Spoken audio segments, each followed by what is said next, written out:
Hi, Dr. Brian Heaberlin here with Lexington ENT and Allergy, and I'm going to talk about a very common and a very broad topic today, and that's thyroid nodules.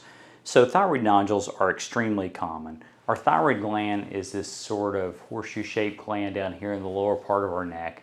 Has a right and a left half with a little bridge over the middle called the isthmus.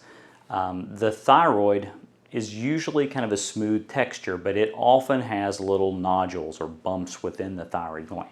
It may have cysts within the thyroid gland.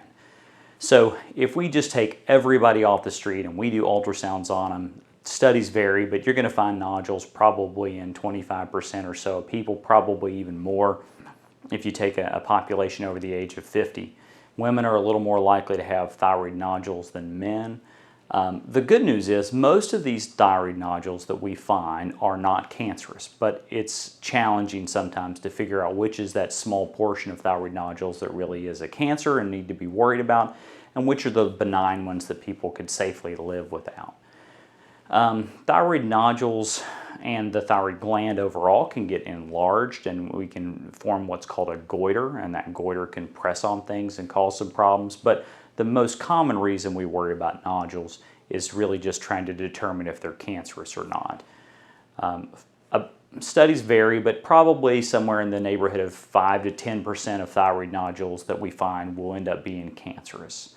A lot of these nodules are just discovered incidentally on other tests, CAT scans for the different things or an ultrasound for other things, and these studies happen to incidentally find a thyroid nodule. And so the typical workup of a thyroid nodule after you've been seen and examined, usually you'll want to do some laboratory studies to see if your thyroid is working properly. In most of the cases with thyroid nodules, the thyroid is still working perfectly, and the thyroid labs are usually going to be pretty normal with that.